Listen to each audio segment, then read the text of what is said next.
Assalamualaikum, salam sejahtera dan salam Malaysia Madani.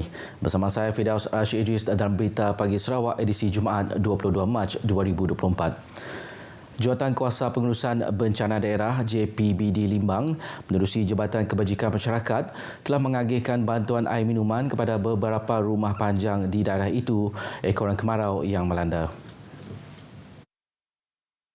Ahli Dewan Undangan Negeri Adun Batu Danau, Dato' Paulus Palu Gumang berkata, bantuan itu akan disalurkan secara berterusan sehingga bekalan air di kawasan rumah panjang terjejas pulih.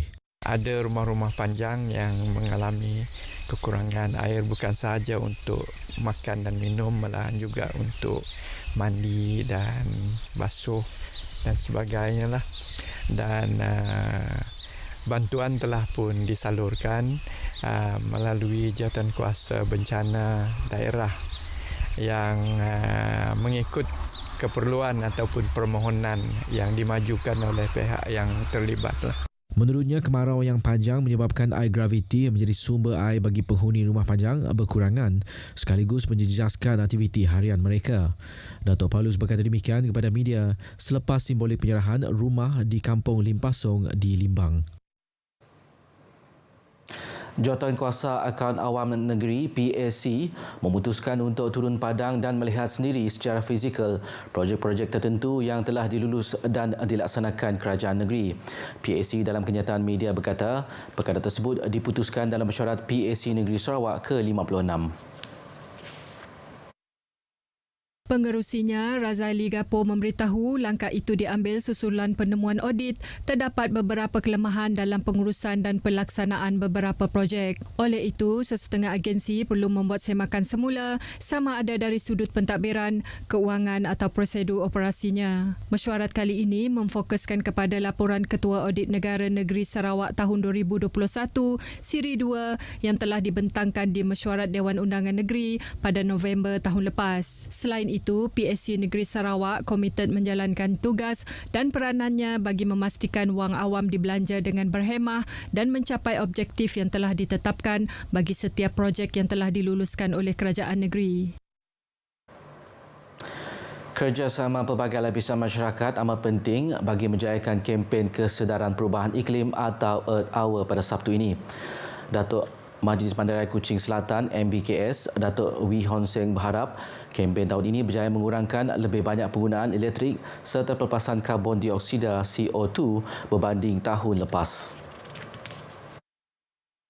Menurut Datuk Wee Hong Seng, kempen bergelap selama sejam itu pada tahun lepas berjaya menjimatkan penggunaan sebanyak 33 megawatt elektrik dan mengurangkan 9,900 kilogram pelepasan karbon dioksida di seluruh Sarawak kecuali di Limbang dan Lawas. Manakala bagi pentadbiran MBKS pula, kempen bergelap selama sejam itu telah menjimatkan penggunaan 8 megawatt elektrik dan mengurangkan pelepasan 2,400 kilogram karbon dioksida. Beliau berkata demikian pada sidang media Hari Bebas Kenderaan MBKS bersempena kempen Earth Hour 2024. Mengulas lanjut, Datuk Wee mendedahkan bahawa beberapa premis perniagaan, hotel, pusat membeli belah, kemudahan awam, taman serta beberapa buah sekolah di bawah seliaan MBKS akan menyertai kempen itu bergelap selama sejam bermula pukul 8.30 hingga 9.30 malam.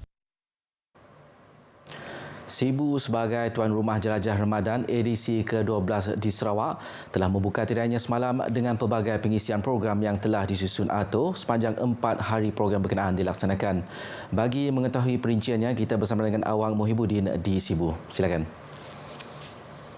Baik, terima kasih Firdaus di studio RTM Kuching. Assalamualaikum dan salam Malaysia Madani.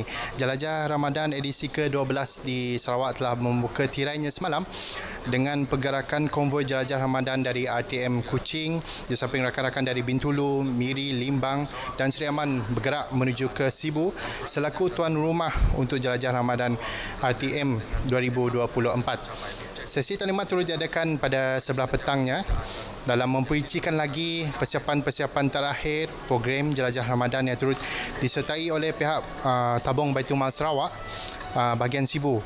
Jadi untuk mengetahui dengan lebih lanjut apakah program yang akan diadakan pada hari ini dan seterusnya di Sibu ini, saya bawakan bersama-sama saya pada pagi ini iaitu pengarah RTM Sarawak iaitu Encik Wan Azahan Wan Hamad.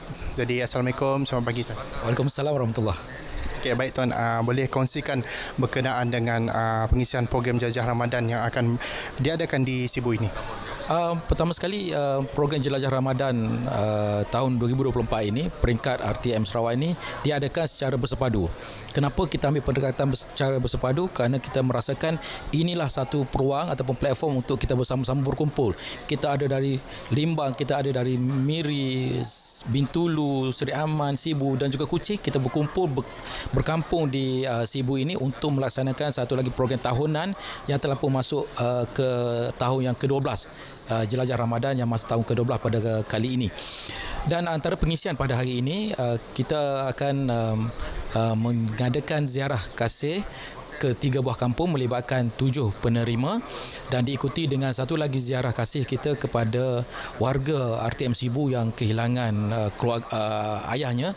Dan ini merupakan satu signifikan kita, kebersamaan kita, keperhatianan kita kepada sahabat-sahabat kita, saudara-saudara kita yang mungkin tidak begitu baik nasibnya berbanding dengan kita. Dan pada sebelah petangnya, acara kemuncak untuk pada hari ini, program Iftar Perdana bersama-sama dengan rakan strategi kita iaitu Tabung Baitul Mal Sarawak bahagian Sibu. Ini antara pengisian yang akan berlangsung pada hari ini. Manakala kalau suka untuk saya kongsikan untuk pengisian pada sebelah esoknya, pada 23 hari bulan, kemuncak pada program ini ialah Iftar Sungkir Perdana yang akan diadakan di Dataran Tun Tuanku Bujang di Sibu ini. Jadi kita mengundang seluruh warga Sibu untuk sama-sama hadir mengimarahkan program ini kerana ini juru-julung kalinya program seumpamanya ini yang melibatkan RTM Jelajah Ramadan berada di Sibu. Dan bukan berakhir di situ saja, kerana pada 24 hari bulan ada lagi satu lagi program iaitu program Ketuk Sahur yang akan bermula pada pukul 3 pagi. Itu antara pengisian sepanjang program Jelajah Ramadan RTM Sarawak untuk tahun 2024. Baik tuan atas perkongsian yang begitu menarik itu tadi. Saya kira itu saja yang boleh saya kongsikan untuk berita pagi Sarawak pada pagi ini. Kita kembali bersama Firdaus di studio RTM Kuching. Silakan Firdaus. Bersempena bulan Ramadan pada kali ini, RTM Miri turut teruja untuk menganjurkan beberapa program kemasyarakatan dalam menyantuni masyarakat dan golongan yang kurang berkemampuan.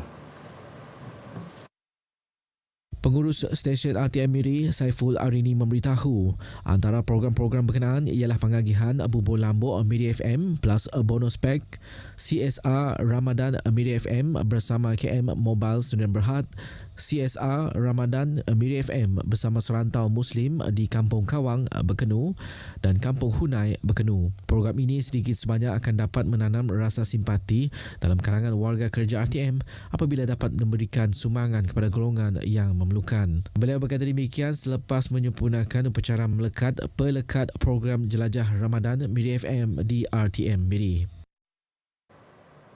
Sebanyak 278 keluarga di seluruh Sarawak akan menerima sumbangan daripada Tabung Baitul Mal Sarawak sepanjang bulan Ramadan tahun ini.